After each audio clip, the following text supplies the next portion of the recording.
चलिए शुरू करते हैं आज की हम लोग अपनी कहानी। हम लोग पढ़ रहे हैं इंडियन पॉलिटी, और इंडियन पॉलिटी में दो इंट्रोडक्टरी लेक्चर्स हम लोग पढ़ चुके हैं। पहले लेक्चर में हम लोगों ने सीखा कि संविधान की आवश्यकता आखिर क्यों पड़ती है, दुनिया के अलग अलग हिस्सों में संविधान किस तरीके से काम करता है। दूसरे लेक्चर में हम लोगों ने सीखा डेमोक्रेसी क्या है, और साथ ही जाना कि लोकतंत्र के जो गुण हैं वो गुण क्या होते हैं। इसमें हम लोगों ने दो इंपॉर्टेंट चीजें सीखी थी। पहला था डिसेंट्रलाइजेशन ऑफ पावर, शक्तियों का विकेंद्रीकरण, और दूसरा था बैलेंसिंग ऑफ पावर, शक्तियों का संतुलन। शक्तियों का संतुलन तो तब होगा जब शक्तियां केंद्रीकृत होंगी। निष्कर्ष यह है कि अगर डिसेंट्रलाइजेशन को कोई खतरा ना हो, यदि शक्तियों के विकेंद्रीकरण को कोई खतरा ना हो, तो शक्तियों के संतुलन की आवश्यकता कभी नहीं पड़ेगी। तो आज हम लोगों को इसी बात पे चर्चा करनी है कि डिसेंट्रलाइजेशन जो है पावर्स का, वो हमारे देश में किस तरीके से किया गया है। शक्ति अगर एक हाथ में होगी तो उसके दुरुपयोग का खतरा बढ़ जाएगा, ऐसा आप लोग जानते हैं। इसलिए हमारे देश में शक्तियों को 3 भागों में बांटा गया है, और इन्हीं 3 भागों को हम लोग 3 पिलर्स ऑफ द डेमोक्रेसी कहते हैं, लोकतंत्र के 3 स्तंभ। तो करीब 33% पावर फर्स्ट पिलर के पास है, जिसे विधायिका कहा जाता है। 33% पावर सेकंड पिलर के पास है, जिसे कार्यपालिका या एग्जीक्यूटिव कहा जाता है, और उतनी ही पावर थर्ड पिलर के पास है, जिसे जुडिशरी या न्यायपालिका कहा जाता है। एक क्वेश्चन यहां से तुरंत तैयार हो जाता है कि 3 पिलर्स ऑफ डेमोक्रेसी में कौन नहीं आता, निम्नलिखित में से कौन सा एक लोकतंत्र के 3 स्तंभों में शामिल नहीं है। लेजिस्लेचर, एग्जीक्यूटिव, जुडिशरी, ये 3 हैं। इसके अलावा चौथा जो भी मिलेगा वो आपका गलत जवाब होगा, यानी कि अकॉर्डिंग टू ऑप्शन सही जवाब होगा। तो एक एक पिलर को अच्छी तरीके से हमें पढ़ना पड़ेगा, तब आपको डेमोक्रेटिक स्ट्रक्चर आज क्लियर हो जाएगा, और फिर अगली क्लास में हम लोग संविधान के अंदर एंट्री कर जाएंगे। तो चलिए शुरू करते हैं। पहला पिलर, जिसका नाम है विधायिका। अंग्रेजी में इसको कहते हैं लेजिस्लेचर। लेजिस्लेचर का मतलब होता है पावर्स, टू हैव लेजिस्लेच। विधायिका का अर्थ है विधान बनाने की शक्ति रखने वाला। जिसके पास विधान बनाने की, कानून बनाने की शक्ति होगी, उसे विधायिका कहा जाएगा। और हमारे देश में कानून बनाने की यह शक्ति पार्लियामेंट के पास है, ऐसा आप लोग पढ़ के आ रहे हैं। इसलिए भारत की विधायिका हो गई संसद। संसद केंद्र में है, दिल्ली में है, इसलिए संसद को केंद्रीय विधायिका भी कहेंगे, संसद को सेंट्रल लेजिस्लेचर भी कहेंगे। तो आप इसे सेंट्रल लेजिस्लेचर, केंद्रीय विधायिका या भारत की विधायिका कह सकते हैं। काम क्या है विधायिका का? कानून बनाना। लेजिस्लेचर का फंक्शन क्या है? लेजिस्लेट करना, लॉज को लेजिस्लेट करना। अब ये जो संसद है हमारी, ये 3 भागों से मिलकर के बनी हुई है। इसका सबसे पहला और महत्वपूर्ण भाग है प्रेसिडेंट, राष्ट्रपति। ध्यान रहे, जो जिस क्रम में लिखा है उसी क्रम में है, आप इसको ऊपर नीचे नहीं कर सकते। The very first and most important part of the parliament is president. राष्ट्रपति के बिना संसद की कल्पना ही नहीं हो सकती, और चूंकि ये संसद का पहला हिस्सा और प्रमुख हिस्सा है, इसलिए राष्ट्रपति विधायिका का प्रमुख भी हो गया। प्रेसिडेंट इज इलेक्टेड, यही डेमोक्रेसी है, जो सबसे ऊंचा पद होगा वो इलेक्टेड होगा। तो इसलिए ये पहला हिस्सा संसद का हो गया। दूसरा पार्ट पार्लियामेंट का है राज्यसभा। राज्यसभा क्यों? क्योंकि राज्यसभा कभी ना भंग होने वाला सदन है। Council of states never dissolves. 1952 में जब ये पहली बार बैठी थी, तब से आज तक बैठी हुई है। तो जो कभी भंग नहीं हो सकता, जो परमानेंट है, उसकी वैल्यू ज्यादा होगी। इसीलिए राज्यसभा को उच्च सदन भी कहते हैं, अपर हाउस भी कहते हैं। तो जो अपर हाउस होगा, जो परमानेंट हाउस होगा, वो दूसरा हिस्सा होगा, महत्वपूर्ण हिस्सा होगा। और फिर तीसरा हिस्सा है लोकसभा, हाउस ऑफ पीपल या हाउस ऑफ कॉमन्स। लोकसभा तीसरा हिस्सा क्यों? क्योंकि हर 5 साल में इसको डिसॉल्व हो जाना है, भंग हो जाना है। और जो परमानेंट नहीं है, जो टेम्परेरी है, जिसे भंग हो जाना है, उसे हम लोग लोअर हाउस भी कहेंगे या टेम्परेरी हाउस भी कहेंगे। तो लोकसभा निम्न सदन है, अस्थायी सदन है, भंग हो जाने वाला सदन है, इसीलिए इसको थर्ड पार्ट कहते हैं। Conclusion is there are 3 parts of the parliament. First is president, second is council of states and third is house of commons. ये भी क्वेश्चन पूछते हैं और अच्छे अच्छे फंस जाते हैं। अब सवाल उठता है कि इस विधायिका के सदन कितने हैं, हाउसेस कितने हैं। तो there are 2 houses of the central legislature. First is council of states and second is house of commons. संसद के 2 सदन हैं। पहला सदन है राज्यसभा, दूसरा सदन है लोकसभा। राज्यसभा पहला सदन क्यों, अब बात आपको समझ में आ गई होगी। यह उच्च सदन है, यह स्थायी सदन है। और लोकसभा दूसरा सदन क्यों, क्योंकि यह निम्न सदन है और अस्थायी सदन है। तो इस तरीके से केंद्रीय विधायिका की कहानी खत्म होती है। अगर यहां पे एक लाइन आप खींच दें तो इसके ऊपर जो कुछ भी आपको दिख रहा है ये सेंट्रल लेजिस्लेचर है। Central legislature means parliament having 3 parts and 2 houses. सबको बात अच्छे समझ में आ गई। ये कहानी हो गई केंद्रीय विधायिका की। अब केंद्रीय विधायिका केंद्र के स्तर पर है, दिल्ली में है, पूरे देश के लिए कानून बनाने का काम करती है। तो जिस तरीके से केंद्र में एक सरकार है तो क्या उसी तरीके से राज्य में भी कोई सरकार होती है, या राज्य में कानून बनाने वाली भी कोई बॉडी होती है क्या? तो जी हां, होती है। तो जिस तरीके से यहां पर सेंट्रल लेजिस्लेचर के रूप में पार्लियामेंट थी, तो स्टेट्स में होती है स्टेट लेजिस्लेटिव असेंबली या राज्य विधानमंडल। आमतौर पर संवैधानिक भाषा में इसे स्टेट लेजिस्लेचर कहा जाता है, राज्य विधानमंडल कहा जाता है। तो केंद्रीय विधायिका हो गई संसद और राज्य की विधायिका हो गई राज्य विधानमंडल। जिस तरीके से केंद्रीय विधायिका के 3 भाग थे, उसी तरीके से राज्य विधायिका के भी 3 भाग हैं। पहला और प्रमुख भाग है गवर्नर, राज्यपाल। बिना राज्यपाल के स्टेट लेजिस्लेचर की कल्पना नहीं हो सकती। ठीक उसी तरीके से जिस तरीके से बिना प्रेसिडेंट के सेंट्रल लेजिस्लेचर की कल्पना नहीं हो सकती। दूसरे नंबर पर है विधान परिषद, यानी कि state legislative council. Vidhan Parishad दूसरे नंबर पर इसलिए है क्योंकि यह परमानेंट है, कभी भंग नहीं हो सकती। तो जो कभी भंग नहीं हो सकती उसको अपर हाउस भी कहेंगे। तो अगर स्टेट के अंदर अपर हाउस कौन है पूछा जाए तो answer will be Vidhan Parishad, council. और तीसरे नंबर पर है विधानसभा, यानी कि स्टेट लेजिस्लेटिव असेंबली। असेंबली हर 5 साल में भंग हो जाएगी, इसीलिए टेम्परेरी हाउस है, इसीलिए लोअर हाउस है। आगे बात में तो ये हो गए राज्य विधानमंडल के 3 भाग। जिस तरीके से 3 भाग हैं यहां पे, उसी तरीके से 2 सदन भी होंगे।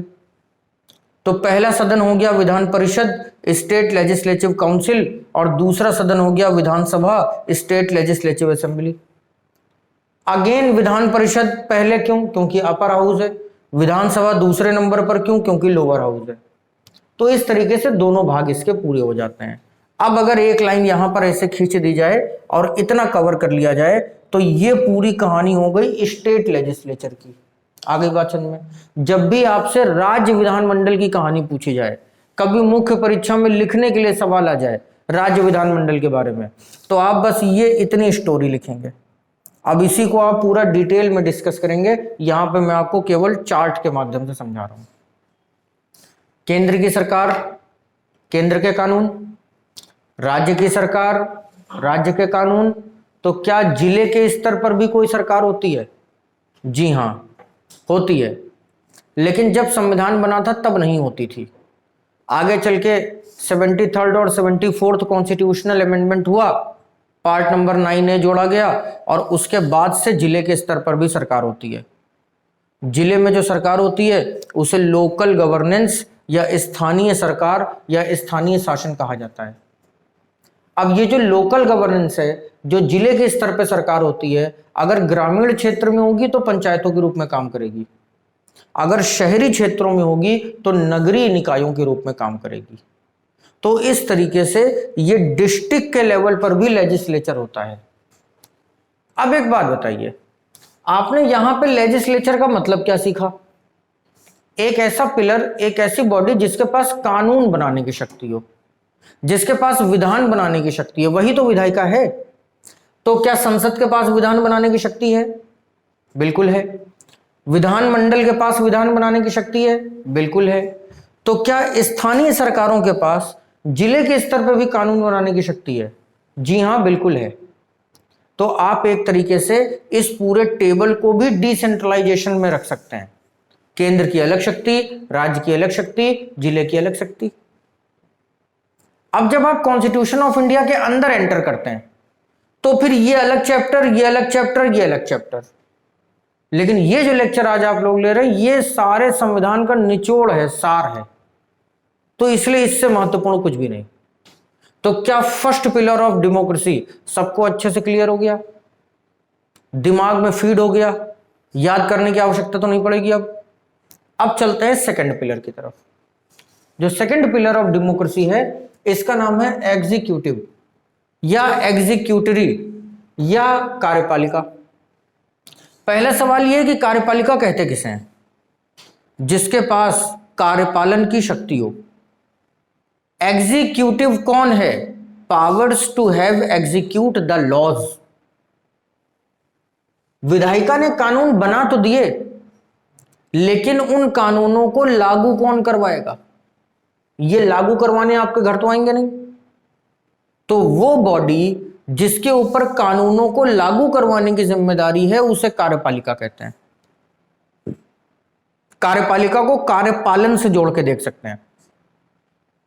और कार्यपालिका के अंतर्गत आती है हमारी यूनियन कैबिनेट, सेंट्रल कैबिनेट, यानी कि संघीय मंत्री परिषद।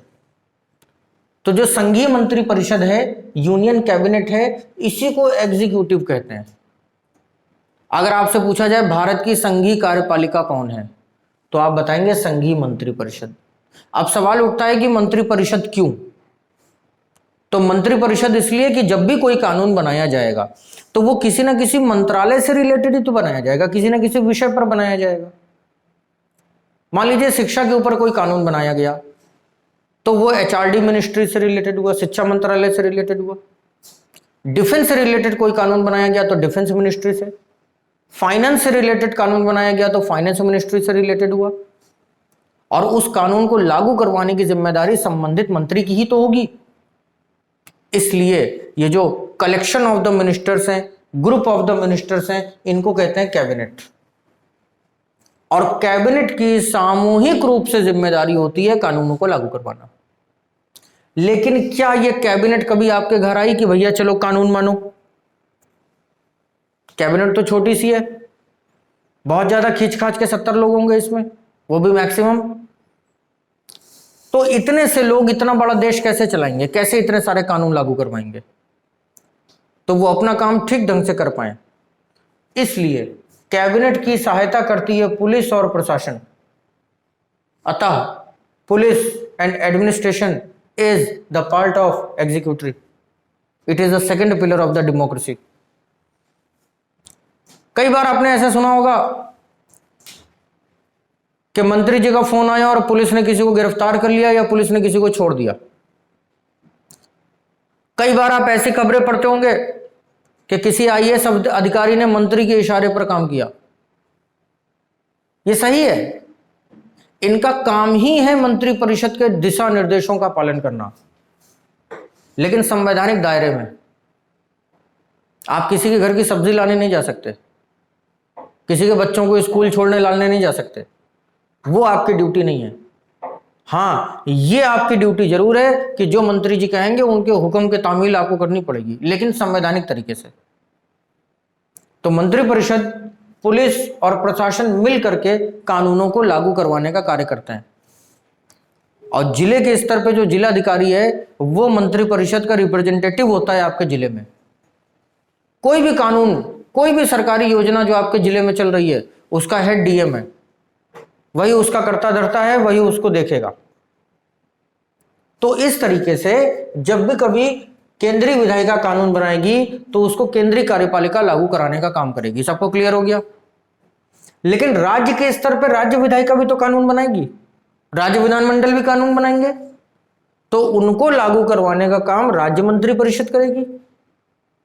राज्य के स्तर पर भी मंत्री होते हैं, यहां पे जो मंत्री हैं सब सांसद होंगे, यहां पे जो मंत्री हैं सब विधायक होंगे।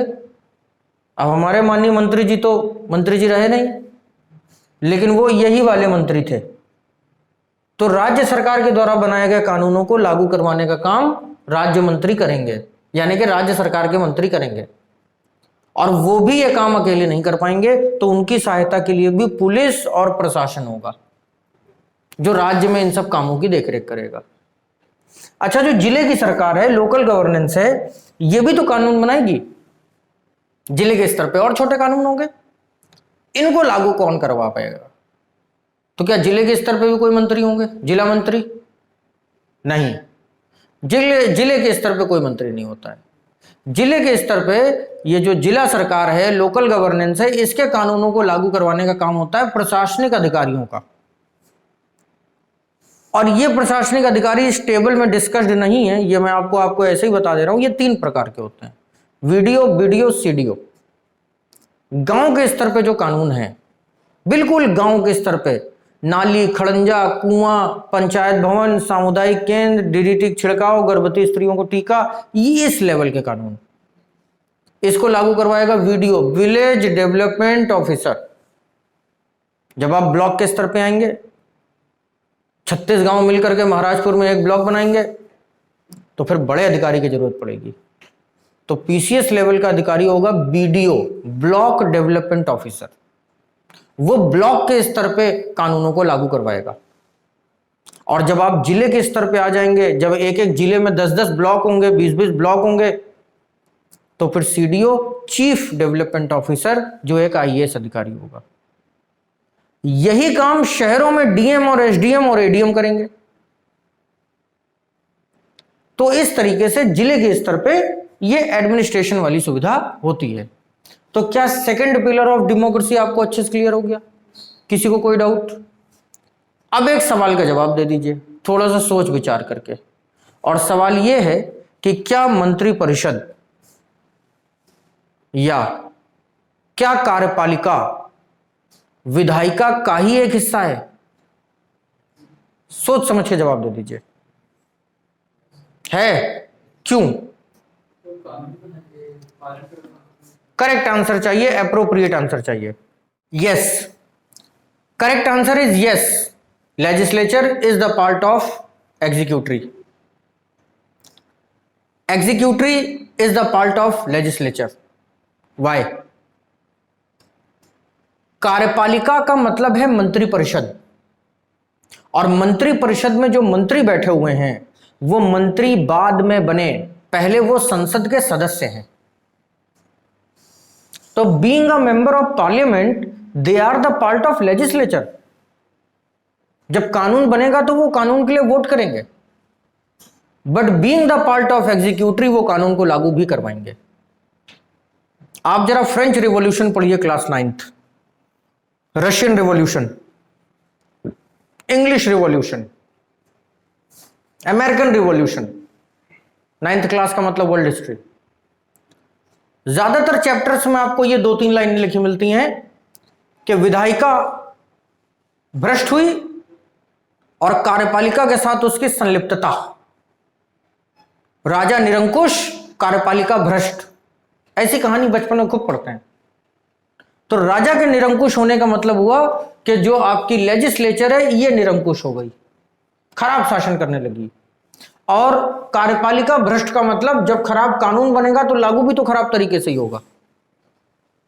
और इन्हीं दोनों पिलर्स का खराब हो जाना रिवॉल्यूशन का कारण बनता है। और हिंदुस्तान के अंदर भी जब जब सत्ता परिवर्तन हुए, जब जब जनता ने क्रांति करी, इन्हीं दोनों के भ्रष्टाचार की वजह से करी। तो ये थे डेमोक्रेसी के 2 पिलर्स। अब चलते हैं तीसरे पिलर्स की तरफ। ये जो तीसरा पिलर है लोकतंत्र का, ये सबसे महत्वपूर्ण पिलर है और सबसे मजबूत पिलर भी है। इसका नाम है जुडिशरी। जुडिशरी का मतलब न्यायपालिका, और न्यायपालिका का सीधा सा अर्थ है supreme court of India, Bharat का उच्चतम न्यायालय। काम क्या है?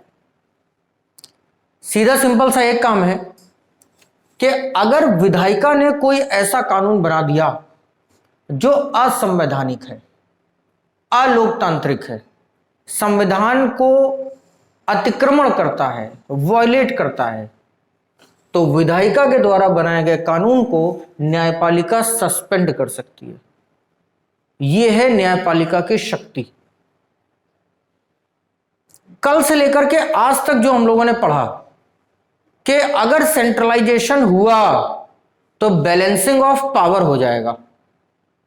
अगर कभी यहां पे सेंट्रलाइजेशन हुआ और इन्होंने शक्तियों का दुरुपयोग किया, संविधान की मर्यादा को ताड़ ताड़ किया, तो ये उस कानून को तुरंत सस्पेंड कर देंगे और संविधान की मर्यादा को बचा लेंगे। ये हो गया इनका पहला काम। सबको क्लियर? दूसरा काम जुडिशरी का है real interpreter of the constitution of India. जब भी कभी संविधान की व्याख्या करने की आवश्यकता पड़ेगी, संविधान के किसी अनुच्छेद को लेकर के कोई विवाद पैदा होगा और ये होगा नहीं इसकी स्पष्ट व्याख्या चाहिए हमको, तो वो व्याख्या भी यही करेंगे। इसीलिए इनको इंटरप्रेटर ऑफ द कॉन्स्टिट्यूशन भी कहते हैं। तीसरा काम, अगर संविधान के ऊपर कभी कोई खतरा हुआ तो उसकी हिफाजत भी यही करेंगे, हाफिज का रोल प्ले करेंगे। इसीलिए इसको गार्जियन ऑफ द कॉन्स्टिट्यूशन भी कहते हैं, संविधान का अभिभावक, संविधान का रक्षक भी कहते हैं। इसके अलावा all the criminals, civil, family, revenue, consumer, public, जितने भी मामले हैं वो सारे मामलों का निपटारा। तो केंद्र में सुप्रीम कोर्ट भारत की न्यायपालिका है, संघीय न्यायपालिका है, केंद्रीय न्यायपालिका है, एक है दिल्ली में स्थित है, 24 जनवरी 1950 से लगातार काम कर रही है। लेकिन जब आप राज्य के स्तर पे आते हैं तो क्या राज्य विधायिका निरंकुश हो सकती है? तो इसके द्वारा बनाए गए कानूनों को भी तो सस्पेंड करना पड़ेगा। तो उसके लिए राज्य उच्च न्यायालय, स्टेट हाई कोर्ट्स। वैसे तो स्टेट हाई कोर्ट हर स्टेट के अंदर होता है, लेकिन हमारे देश में कई सारे ऐसे स्टेट्स हैं जहां पे आबादी बहुत कम है, तो स्पेसिफिक हाई कोर्ट बना करके वहां पर रिसोर्सेज खर्च नहीं किए गए, इसलिए कई सारे राज्य हैं जो हाई कोर्ट्स को शेयर करते हैं। जैसे कि अंडमान निकोबार का हाई कोर्ट कलकत्ता में है, पौंडीचेरी का हाई कोर्ट मद्रास में है, लक्षद्वीप का हाई कोर्ट केरला में है, दादरा नागर हवेली, दमन दीव, गोवा, ये सब हाई कोर्ट महाराष्ट्र में है, मुंबई। तो जिन भी राज्यों के कॉमन हाई कोर्ट्स हैं वो आपको रटे होने चाहिए, और टोटल हैं 25 स्टेट्स हैं 28, यूनियन टेरिटरीज हैं 8, लेकिन इनके बीच में हाई कोर्ट्स हैं 25। पंजाब और हरियाणा का एक ही है, और लेटेस्ट जो है 25th हाई कोर्ट ये अमरावती आंध्र प्रदेश का बना, ये भी सब करंट अफेयर है। ये हो गई हाई कोर्ट्स की बात, आगे समझ में। अब हाई कोर्ट के नीचे जिला है, तो जिले के स्तर पे भी कोर्ट होते हैं, और जो जिले का कोर्ट है उसको बोलते हैं डिस्ट्रिक्ट एंड सेशन कोर्ट्स, जिला एवं सत्र न्यायालय। जब भी आप कचहरी के बाहर से गुजरेंगे तो लिखा होगा जिला एवं सत्र न्यायालय। क्यों? जिले में है इसलिए जिला लिखा ही जाएगा, लेकिन सत्र न्यायालय या सेशन कोर्ट का मतलब होता है कि वो एक सिंगल कोर्ट नहीं है, उसमें बहुत सारे कोर्ट हैं, कई सारे सेशंस हैं। उदाहरण के तौर पे अगर कोई मामला क्राइम से रिलेटेड है तो उसको केवल क्रिमिनल कोर्ट में ही सुना जाएगा। यहां पे जो जज साहब बैठे होंगे वो क्राइम के मामलों की पढ़ाई करके आए होंगे, वो और किसी मामले पर डिसीजन नहीं दे सकते। फांसी जैसी सजा केवल इसी कोर्ट में हो सकती है और कहीं नहीं। इसी तरीके से अगर कोई मामला कंपनसेशन का है, अधिकारों का है, गुजारा भत्ता का है, सिविल कोर्ट में जाएगा। यहां के जज साहब सिविल मामलों की पढ़ाई करके आए होंगे, केवल इन्हीं मामलों पर डिसीजन देंगे। अगर परिवार में कोई झगड़ा है, पति पत्नी के बीच का झगड़ा, तलाक का मामला, शादी का मामला, सास बहू, देवरानी जिठानी, ननद भौजाई, किसी प्रकार का कोई युद्ध है, फैमिली कोर्ट। यहां पे परिवार के मामलों की पढ़ाई हुई होगी, ये बड़े प्यार से आपका मामला सुलझाएंगे। यदि आपने सरकार से टैक्स चोरी कर लिए, समय पर टैक्स नहीं दिया, sales tax, income tax, GST, सरकार पकड़ के इस कोर्ट में लाएगी, ये रेवेन्यू कोर्ट। यहां पे सरकार और करदाता के बीच का मुकदमा चलेगा। जज साहब टैक्स के मामलों के एक्सपर्ट होंगे। इसी प्रकार से कंज्यूमर कोर्ट होती है, यहां पे जगह नहीं इसलिए लिखा नहीं, उपभोक्ता न्यायालय, जहां पे कंपनी और कस्टमर्स के बीच में मुकदमा चलेगा। इसी प्रकार से लेबर कोर्ट होती है, जहां पे किसी कंपनी और उसके कर्मचारी के बीच के विवाद सुलझाए जाएंगे। और अंत में पब्लिक कोर्ट होती है, लोक अदालत। जब युद्ध खत्म करना हो तब यहां पे आइए। इसके बारे में डिटेल डिस्कशन हम लोग तब करेंगे जब जुडिशरी पढ़ेंगे। हाल ही में पब्लिक कोर्ट लगी भी थी, जिसकी सूचना आप लोग को होगी, मैंने भेज दिया था। ये करंट अफेयर के तौर पे तैयार करना है आपको कि कितने मामले सुलझाए गए, कितने दिन तक चली, कब से कब तक चली। तो ये जुडिशरी का पूरा प्रोसेस है। बिल्कुल सेशन के स्तर पे ये कोर्ट है। अगर इन कोर्ट के डिसीजन से आप लोग असहमत हैं तो आप इनसे ऊपर एक जज साहब बैठते हैं, सीजीएम, चीफ जुडिशियल मजिस्ट्रेट, जिले का सबसे बड़ा जज है, इसके पास जा सकते हैं। इनसे भी अगर आप असहमत हैं और जिले की आबादी 20 लाख से ज्यादा है, यानी कि अगर आप मेट्रो सिटी में रहते हैं तो सीएमएम, चीफ मेट्रोपॉलिटन मजिस्ट्रेट आपको मिलेंगे। फिर यहां के बाद आप सीधा हाई कोर्ट जाएंगे और हाई कोर्ट के बाद सुप्रीम कोर्ट। तो ये हो गई पूरी की पूरी judiciary, third period of democracy. बात आ गई समझ में? अब एक सवाल है, वो सवाल यह है कि अभी आपने सीखा कि कार्यपालिका विधायिका का ही एक अंग है और विधायिका में बैठे हुए लोग कार्यपालिका से भी आते हैं। तो यानी इन दोनों में कहीं ना कहीं एक कोरिलेशन है। लेकिन क्या जुडिशरी का कोरिलेशन है किसी के साथ? नहीं। इसीलिए judiciary of India is autonomous, ये बाकी दो से अलग है। कोई भी दो स्तंभ जुडिशरी के कामों में हस्तक्षेप नहीं कर सकते, लेकिन जुडिशरी इन दोनों कामों में हस्तक्षेप कर सकती है सही तरीके से। तो इसलिए यह बहुत इंपॉर्टेंट हो जाता है। अब यहां पे ये 3 पिलर्स ऑफ डेमोक्रेसी समाप्त होते हैं। सबको अच्छे समझ में आ गया? और ये टॉपिक जैसे ही आप लोग पढ़ लेते हैं तो आपको क्लियर हो जाता है कि डिसेंट्रलाइजेशन हमारे देश में आखिर काम कैसे करता है। ये जो लेक्चर आपने 2 लेक्चर लिए, इन लेक्चर्स का कंक्लूजन ही तो आपको आज मिला कि ये काम कैसे करता है। और अगर इस डिसेंट्रलाइजेशन में कहीं पे कोई प्रॉब्लम होती है तो फिर बैलेंसिंग ऑफ पावर किस तरीके से हो जाती है। इसको और आसान तरीके से आप ऐसे समझ सकते हैं कि जैसे ब्रह्मा, विष्णु, महेश त्रिदेव हैं, सृष्टि के रचयिता, पालनकर्ता और द डिस्ट्रॉयर। सृष्टि के रचयिता है ब्रह्मा, इसीलिए ब्रह्मा जी के पास विधायिका डिपार्टमेंट है। और हे पालनहारे निर्गुण और न्यारे, भजन आप किसके लिए गाते हैं? श्री हरि विष्णु। तो पालनकर्ता कौन है? कार्यपालक कौन है? ये जो आपके सारे कर्मों का हिसाब करते हैं, कानूनों को लागू करवाते हैं, विष्णु भगवान। और जब आप गलत काम करेंगे तो फिर तांडव कौन करेगा? जुडिशरी, शंकर भगवान। तो जैसे कि ब्रह्मा, विष्णु, महेश हैं, उसी तरीके से विधायिका, कार्यपालिका, न्यायपालिका हैं। आप चाहें तो लेजिस्लेचर, एग्जीक्यूटिव, जुडिशरी कह सकते हैं। आप चाहें तो ब्रह्मा, विष्णु, महेश कह सकते हैं। सिद्धांत कभी नहीं बदलते, नियम कभी नहीं बदलते। हम प्रकृति से सीखते हैं और उसको अप्लाई करते हैं। तो ये थी लोकतंत्र के 3 महान स्तंभों की कहानी। इसको अच्छी तरीके से देख लीजिए और किसी भी तरीके का कोई डाउट है तो उसको बता दीजिए, डिस्कस कर लीजिए।